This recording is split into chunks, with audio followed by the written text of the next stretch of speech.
Good morning, everyone, and welcome to the Innovation and Entrepreneurship Daily Spark for Monday. I'm going to talk about a topic that isn't very fun today, but is necessary. And it can be a little bit thrilling. It depends on your disposition and how much you like thrill. If you like roller coasters, you might like this topic today. What we're going to talk to you today about is risk. The risk involved in launching your new business, launching a new product or service. I'm going to go over 5 reasons why calculated risks are essential for entrepreneurs and innovators.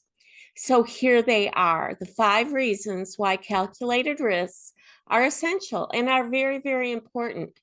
You need to be able to, though, make sure that your risk is something that is well thought through and is calculated.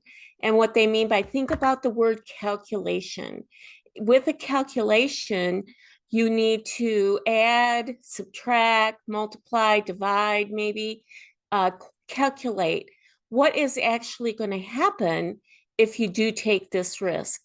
It's so essential to go through the pluses and the minuses, use whatever program you think would work for you. Some people like the old Ben Franklin where you put a T chart and you put your pros and your cons. I'm going to give you 5 reasons and 5 steps to go through in addition to whatever you already do to evaluate a risk or a decision. So, hello, entrepreneurs and innovators. People think of entrepreneurs and innovators as natural risk takers. However, it's not about reckless abandon. It's about calculated leaps that can propel your business forward. Here's why. Number one, unleashing innovation. Stagnation is the enemy of progress. By taking calculated risks, entrepreneurs and innovators really challenge the status quo. And that's so fun. That's why we do it. We love innovation. We love new things, new products, new services, and even new business models. Often they emerge from daring to explore uncharted territory. Remember that first time you ever tried, let's say, buying a product on Amazon or, ordering food through DoorDash or whatever. I'm old enough to remember the first time I used my ATM card at a bank and I couldn't believe it. I put my card in, punched in a couple numbers, and money came out. That's how old I was, but I was so impressed. I was never going back.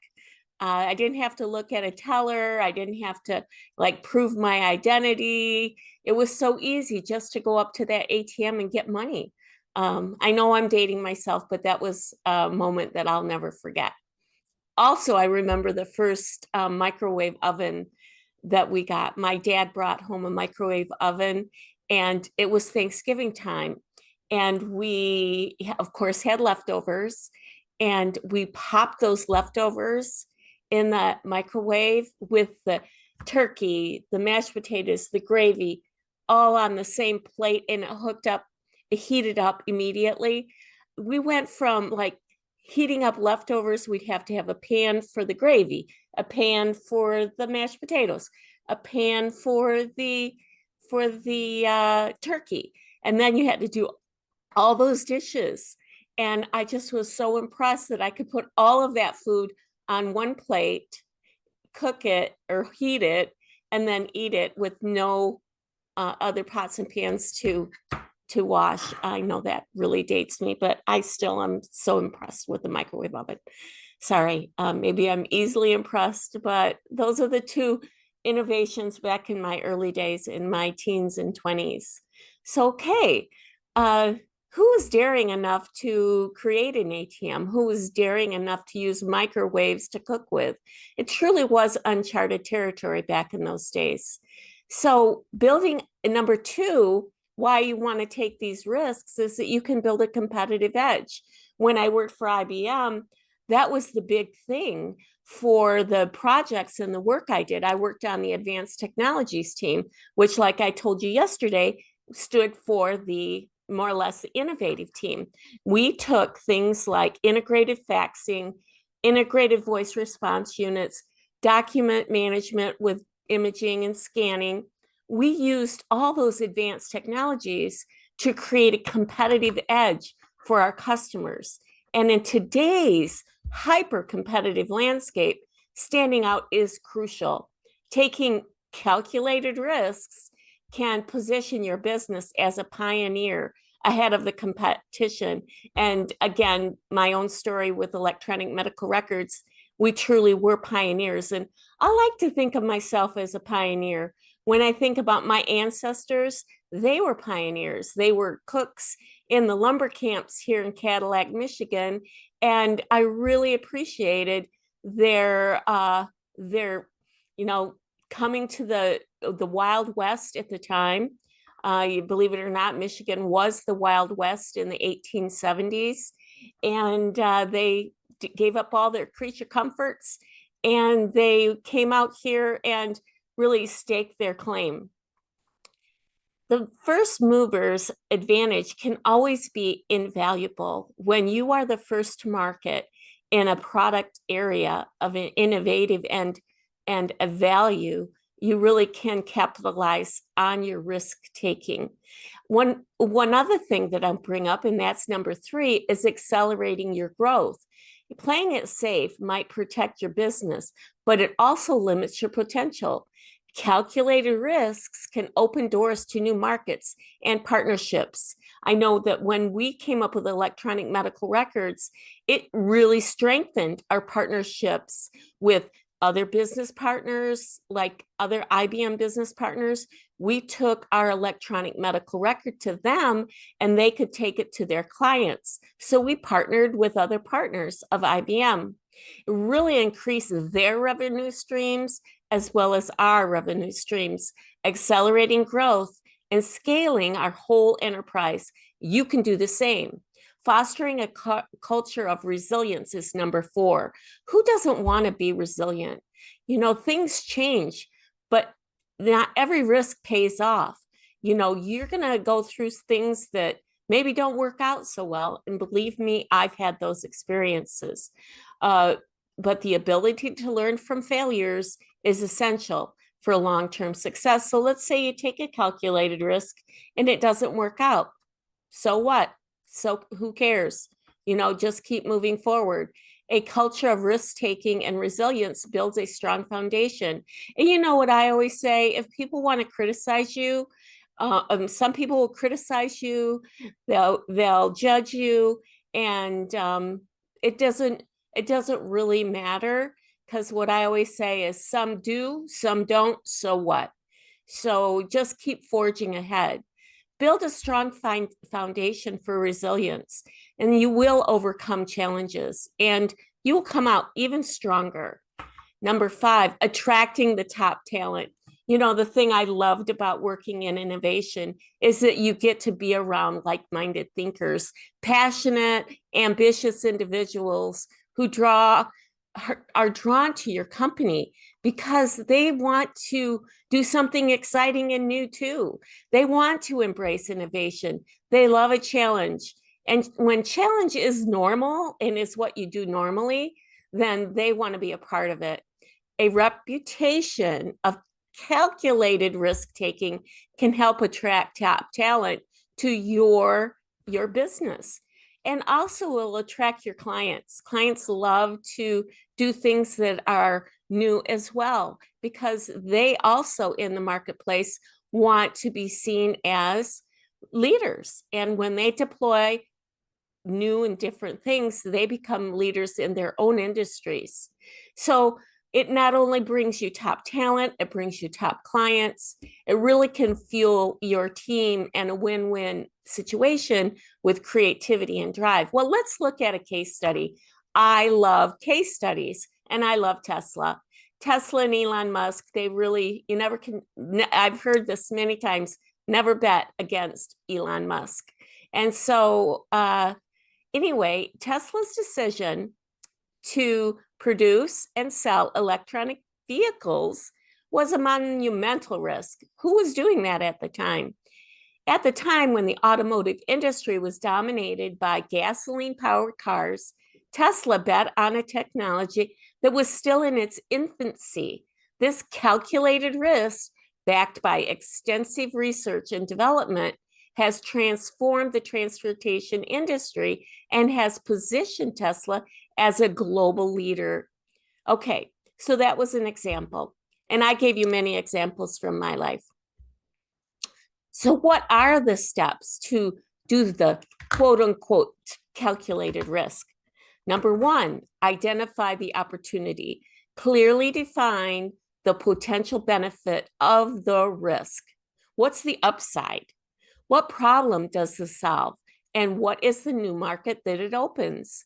That's number one. Number two, conduct thorough research.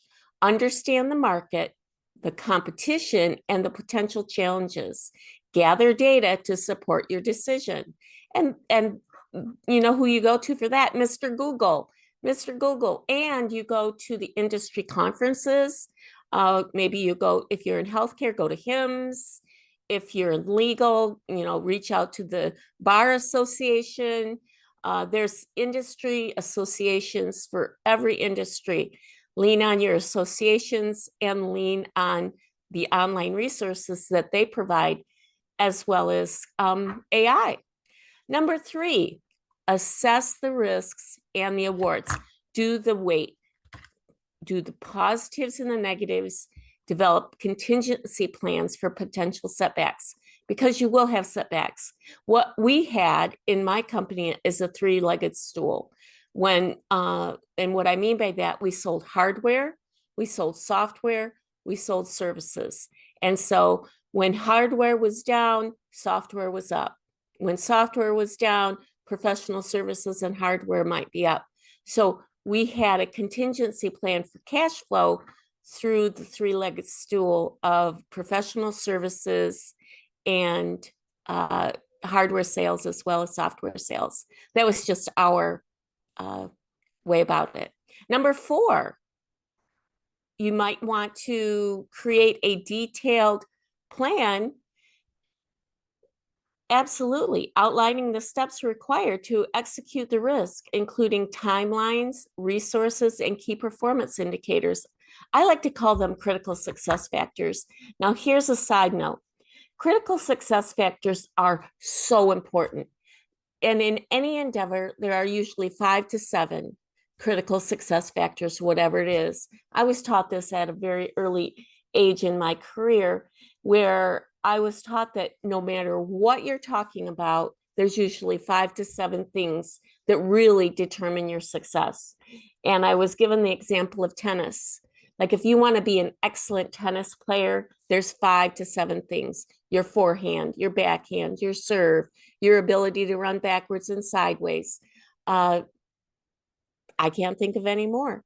So those were the key, and probably your eyeball, your eye to hand and coordination may be another one for tennis. But anyway, think about it, research it. If you like critical success factors, hopefully I've spurred you on to do a little deeper. Maybe I'll do tomorrow's Daily Spark on critical success factors or KPIs. Build a strong team. Surround yourself with skilled individuals who can contribute to your success and venture. And they don't have to work for you. They can be your PTA, they can be your Chamber of Commerce, they can be your industry association, it could be your strategic partners, or it could be your employees. Number 6, iterate, change, and adapt.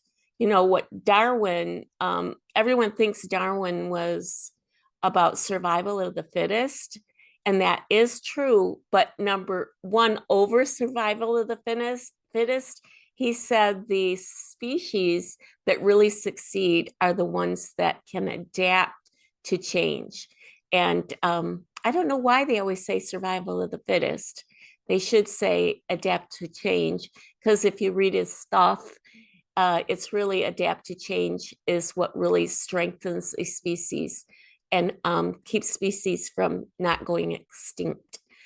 So adaptability, be prepared to adjust your plan based on your new information of changing circumstances.